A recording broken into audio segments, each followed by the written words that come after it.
I never thought I'd have to stand in my own front yard, staring down a woman who was so convinced of her own authority that she refused to acknowledge reality itself. But there she was, eyes sharp with entitlement, lips curled in a self-righteous sneer, as she waved a clipboard in my face and declared that I was in serious violation of her community's rules. It would have been laughable if it wasn't so utterly insane, because this land, this estate, had been in my family for nearly 100 years. Every tree, every fence post, every brick in my house was a part of my legacy.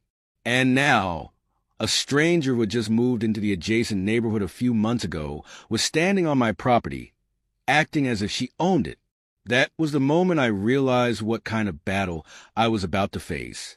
Not just against an HOA, but against a Karen who simply refused to accept the truth. Love seeing entitled people get what they deserve. Subscribe for more crazy stories like this. It had started like any other morning. The sun was barely peeking over the treetops.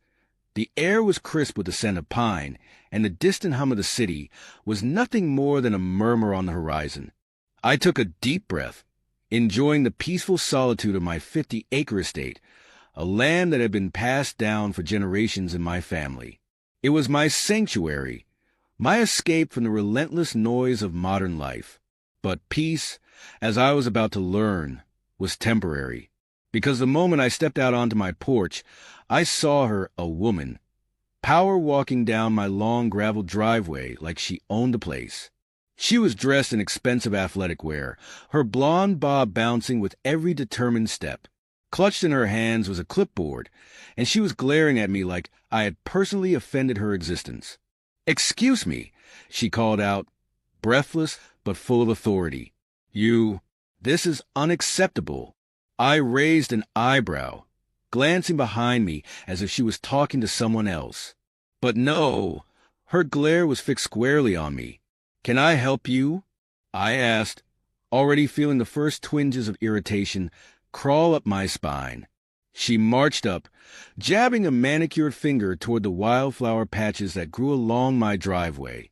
"I'm Karen Thompson, president of the Maplewood Heights Homeowners Association," she announced, as if that title held any weight here. "And we need to have a serious discussion about your noncompliance." "Noncompliance?" I echoed, already knowing this conversation was about to go off the rails. "Yes," she snapped, tapping aggressively at her clipboard. "Your lawn is wildly overgrown. Those trees haven't been properly trimmed, and this entire property is bringing down the aesthetic of our community." I blinked at her. "Lady, I'm not part of your HOA." Her face twisted, like she couldn't comprehend the words I had just spoken. "That's not how it works," she scoffed. "All properties within the Maplewood Heights district are subject to HOA regulations." I let out a sharp breath, barely restraining my irritation. "This isn't Maplewood Heights. My property predates your entire development by nearly a century." Karen's expression darkened, her grip tightening on her clipboard. "That's ridiculous. I can literally see your house from my backyard, and that doesn't mean you own it." Her mouth opened, then snapped shut. She wasn't used to being told no. That much was obvious. But instead of backing down, she doubled down, flipping through her clipboard and holding up a printed map. "See this?" she said, as if presenting evidence in court. "Your estate falls within our boundary lines." I glanced at the paper. It was a development map, one that had been redrawn to conveniently absorb my land into their district. My stomach tightened. This wasn't just a misunderstanding. This was intentional. They were trying to forcibly claim my estate as part of their community. I took a step forward, lowering my voice. "You and I both know that map means nothing. My property is privately owned and registered separately from your HOA's jurisdiction. So I suggest you turn around and walk back to whatever perfectly manicured lawn you crawled out of." Karen's nostrils flared. "You're being very difficult," she seethed. "I'm giving you a chance to correct these violations before we escalate this further." I laughed, a dry, humorless sound. "Escalate? Are you serious?" Her lips curled into a smirk. "I am serious. If you refuse to comply, The HOA has the right to take legal action. That was it. I'd had enough. You know what? Call the cops. Call a lawyer. Hell, call your entire HOA board and have them march down here. I don't care, but you will get off my land. For the first time, Karen hesitated. It was only for a second, but I saw the flicker of doubt in her eyes. She wasn't expecting pushback. She wasn't expecting someone who actually knew their rights. Then, just as quickly, she composed herself and let out a sharp breath. Fine, if that's how you want to play it. She pulled out her phone, her fingers flying over the screen. I'll be reporting this immediately. I crossed my arms, watching as she huffed and turned on her heel, marching back toward the road. But I knew this wasn't over. People like her never just walked away. And I was right, because less than 20 minutes later, a police car rolled up my driveway. The moment I saw the police car roll up my driveway, I let out a slow breath, already preparing myself for the nonsense that was about to unfold. Sure enough, as the patrol car came to a stop, Karen's smug face appeared from behind it, arms crossed, her clipboard still clutched like a holy decree. She had really gone through with it. She had actually called the cops, convinced that she had the authority to enforce HOA rules on land that wasn't even hers. The officer who stepped out was a familiar face, Mike Hansen, a guy I had known for years. He had dealt with plenty of ridiculous calls in his time, and from the tired look in his eyes, he already knew this was going to be one of them. "Afternoon, Jack," Mike greeted as he approached, giving me a knowing look before glancing at Karen. "Got a call about some property dispute." Before I could even open my mouth, Karen stormed forward, jabbing a finger in my direction. "Officer, this man is refusing to comply with the Homeowners Association regulations. His property is a disgrace to our community, and he is in clear violation of our standards. I have informed him of the necessary changes, but he is refusing to cooperate." Mike blinked at her, then turned to me. I simply shrugged. I already told her I'm not part of her HOA. My land is privately owned, and it's been that way for generations. Karen scoffed, flipping open her clipboard and shoving a map toward Mike. "As you can see, our community lines clearly encompass his estate. That makes him subject to HOA guidelines." Mike took the paper, gave it a quick glance, then sighed, rubbing the bridge of his nose. "Ma'am, I hate to break it to you, but HOA regulations only apply to properties that are part of the association.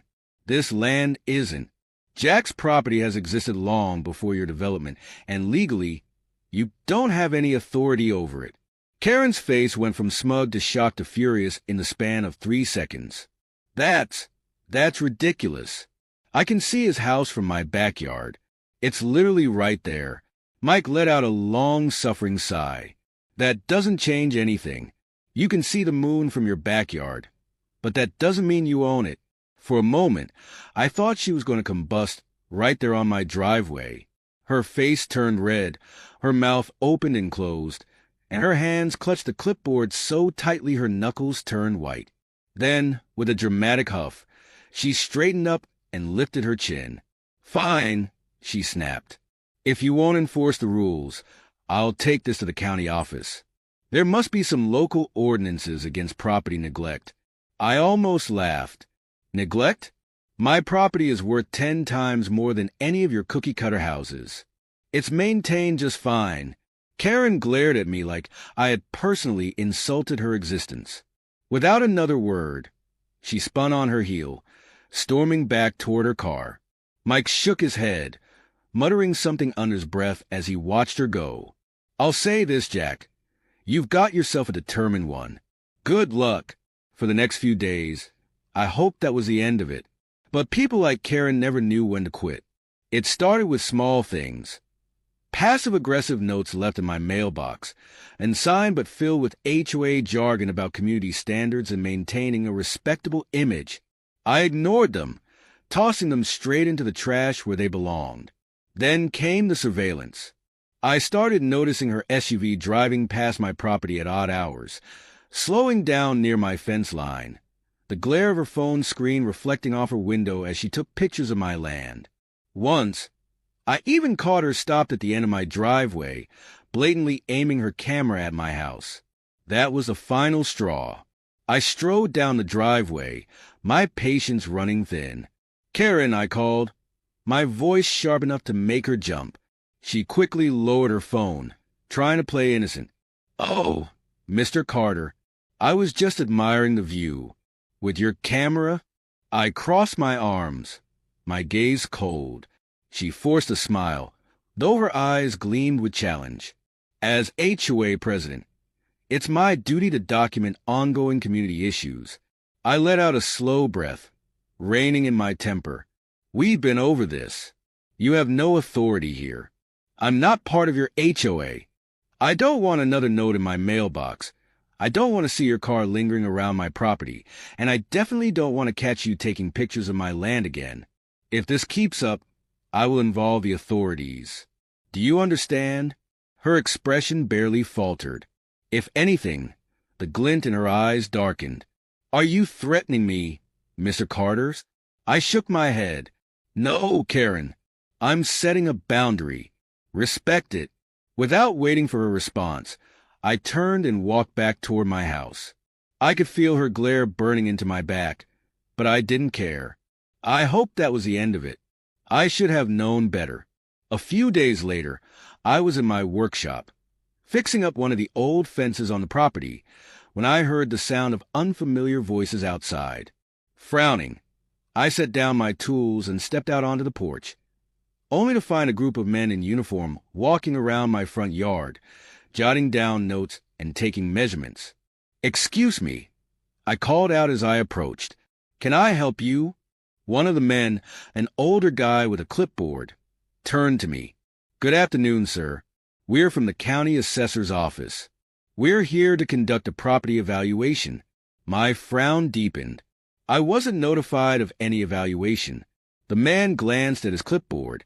"We received a complaint about potential code violations and unpermitted structures. We're here to investigate and reassess the property value if necessary." My blood ran cold. I didn't even have to ask who had filed the complaint. I already knew. Karen had escalated things to the county. I took a deep breath, forcing myself to stay calm. "All right," I said evenly. "Who exactly filed this complaint?" The man hesitated, clearly uncomfortable. "I'm afraid I can't disclose that information, sir, but I can assure you this is all standard procedure." I clenched my jaw, my patience hanging by a thread. "Well, I can assure you that there are no code violations or unpermitted structures on my property. If you need documentation, I have every permit and inspection report filed properly." The lead inspector looked relieved. "That would be very helpful, Mr. Carter." I led them inside, retrieving the thick folder of paperwork that detailed every legal aspect of my estate. We spent the next hour going over every document. By the time we were done, the lead inspector shook his head. "Mr. Carter, I apologize for the inconvenience. Everything here is in order. Frankly, your property is one of the best maintained I've seen in years."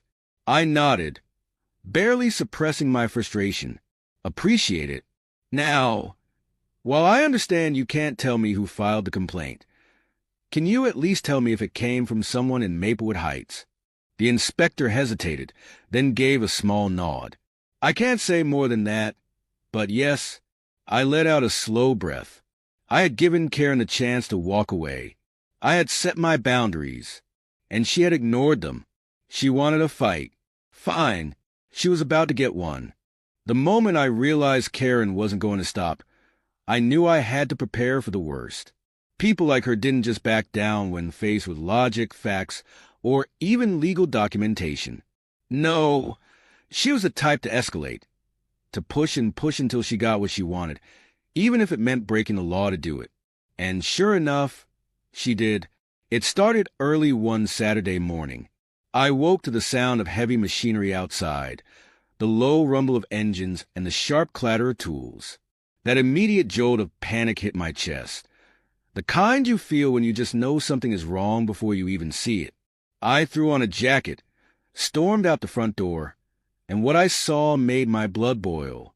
A full landscaping crew was on my property, right near the main entrance, ripping out my carefully maintained hedges, trimming my trees without permission, and even unloading materials like they planned to install something. There were at least half a dozen workers, all moving efficiently like they had done this 100 times before. They didn't even look up when I approached, because to them, this was just another job. I forced myself to keep my voice level as I approached the man who seemed to be in charge, a middle-aged guy in a company-branded jacket holding a clipboard. "What the hell is going on here?" I demanded, my patience already threadbare. The man barely glanced up, looking more annoyed at being interrupted than anything else. "Morning, sir. We're just carrying out the landscaping orders as per the HOA's request. Shouldn't take more than a few hours." He said it so casually, like it was the most normal thing in the world, like he wasn't actively trespassing on my land. My jaw tightened. "What HOA?" I asked, even though I already knew the answer. The guy gave me an odd look. "Maplewood Heights," he said. "Mrs. Thompson put in the request." Said the homeowner finally agreed to comply. My fists clenched at my sides. I didn't agree to anything. For the first time, the foreman looked uncertain, glancing down at his clipboard and then back at me. "That's not what we were told." He hesitated, flipping through the papers in his hands. "We have work orders signed by the HOA. The property was listed as under their jurisdiction." I let out a sharp breath, barely keeping my temper in check. "It's not. I have the legal documents to prove it. And you and your crew are trespassing." I turned, already pulling my phone from my pocket.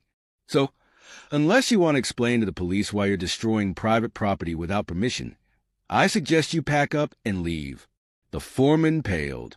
He was a hired worker, not some HOA enforcer, and the last thing he wanted was legal trouble. He turned to his crew and started waving his arms. All right, pack it up. We're leaving." The workers hesitated, but when they saw the look on my face, they didn't argue. Within minutes, they were loading up their tools, pulling out of my driveway one by one. And then, right on cue, she arrived.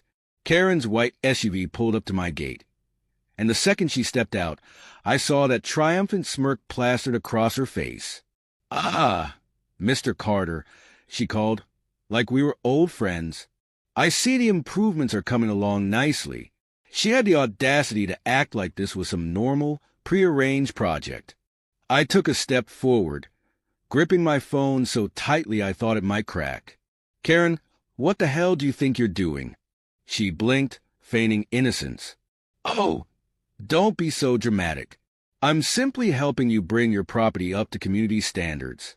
You should be thanking me, really." I laughed, short and humorless. "You sent a landscaping crew onto my land, without my consent, based on a forged document." Karen's expression didn't change, but I saw the brief flicker of something in her eyes, uncertainty, maybe even fear. "I have the paperwork," she said, pulling a thick folder from her oversized handbag. "It clearly states that your property is under HOA jurisdiction." She shoved it toward me, like I was supposed to just accept it as gospel. I yanked it from her hands, flipping through the pages, and my stomach twisted. These weren't just fabricated claims. These were altered property records, official-looking documents that had been doctored to make it appear as though my land had somehow been absorbed into Maplewood Heights. I looked back up at Karen, my hands shaking from sheer rage. "This is fraud," I said, my voice low and deadly. "You forged legal documents." Karen smirked. "Prove it." That was it. That was the moment I realized she actually thought she could get away with it, that she had gone so deep into this delusion of control that she believed no one would question her. But she had underestimated me. I pulled out my phone, dialed 911, and pressed it to my ear without breaking eye contact. "Yes, I need to report trespassing and an attempted property fraud in progress." Karen's face went pale. "Wait, what?" she started, but I held up a hand. "You and your crew are not leaving," I said, my voice deadly calm. You're going to wait right here until the police arrive. The next hour was a blur. 2 patrol cars arrived first, followed by a detective who specialized in property crimes. The officers took statements, examined the documents, and the longer they looked, the worse Karen's situation became. The detective took one glance at the forged paperwork and shook his head. "This is bad," he muttered. Karen was frantically trying to argue her way out of it, claiming it was all a misunderstanding, but the more she spoke, the more tangled in her own lies she became. And then, finally, the moment I had been waiting for. One of the officers turned to her, pulled out his handcuffs, and said the words I would never forget. "Mrs. Thompson, you're under arrest for trespassing, attempted fraud, and falsifying legal documents." Karen's eyes widened in sheer disbelief. "Wait, no, you can't. This is my community. I was just enforcing the rules." She twisted, looking for support, but there was none. The workers she had hired had already given their statements. The police had all the evidence they needed, and as they placed her in the back of the patrol car, she was still ranting about community standards and property values. I watched as they drove her away, my heart pounding, but I knew this wasn't over. Karen might have been arrested, but the entire Maplewood Heights HOA had backed her on this, which meant I had a bigger fight ahead, a legal war, and I was more than ready to finish it. The day Karen was taken away in handcuffs should have been the end of it, but I knew better. People like her didn't just fade quietly into the background after getting caught. They fought, clawed, and screamed their way through whatever consequences they faced, convinced that they were the victims, convinced that they were above the rules.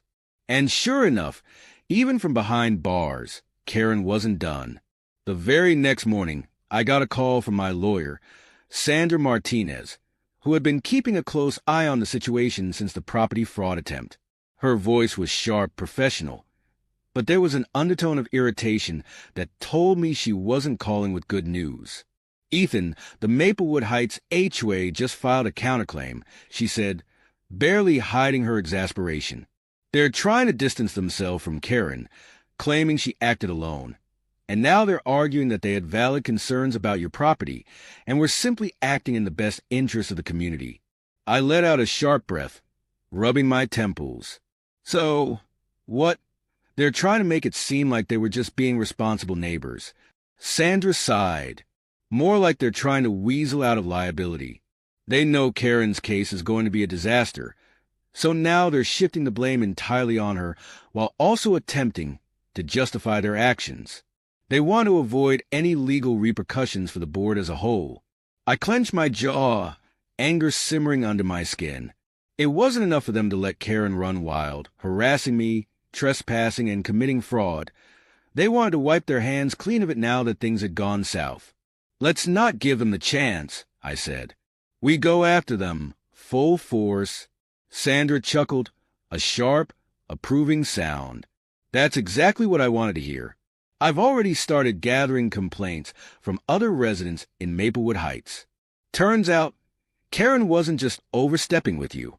She's been pulling the same power-hungry nonsense on plenty of homeowners for years, issuing ridiculous fines, threatening legal action over minor infractions, even bullying elderly residents into making unnecessary changes to their homes.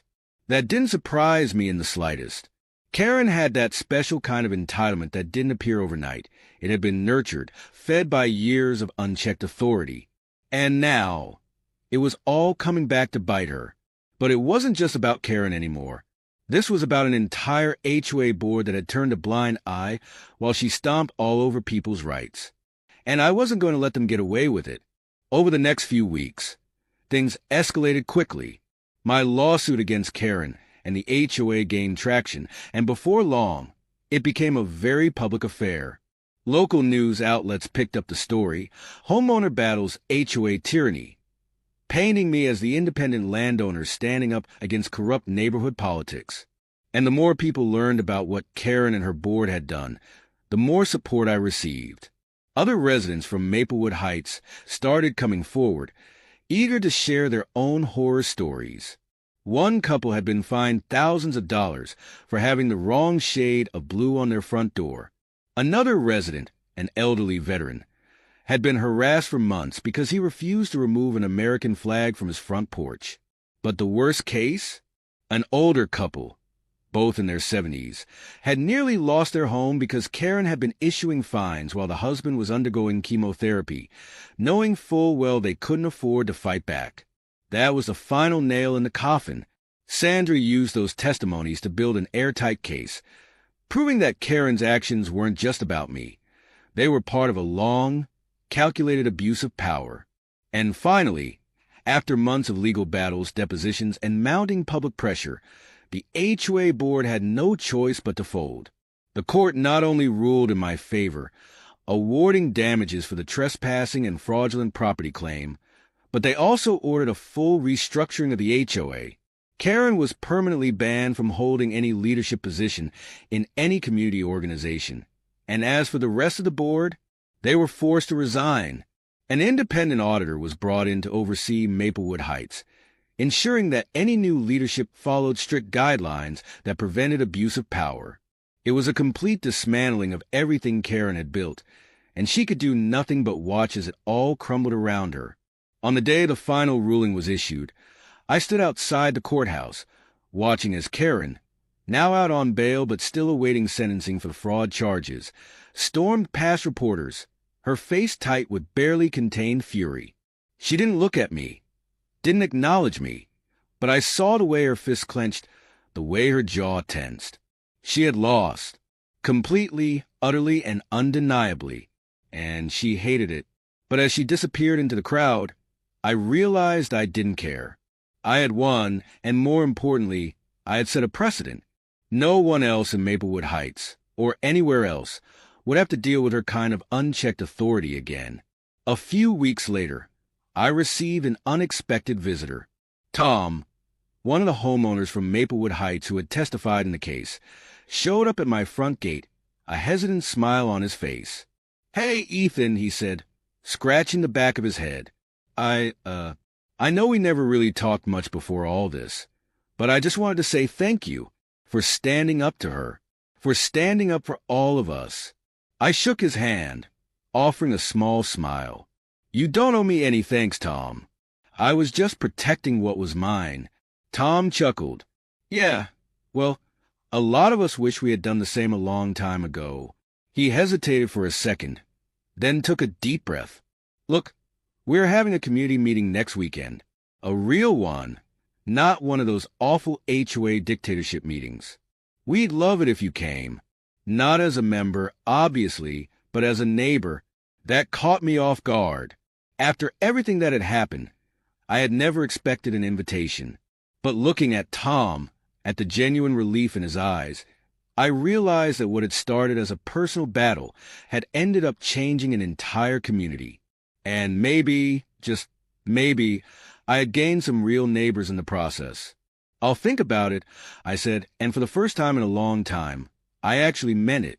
That weekend, as I sat on my porch, watching the sunset over my land, the same land my family had worked so hard to protect, I felt something I hadn't felt in months. Peace. No more HOA threats, no more entitled demands, no more Karen. Just the quiet hum of nature, the rustle of the trees, and the knowledge that no matter how hard they had tried, they couldn't take what was mine. I had won, and I would never let anyone forget it.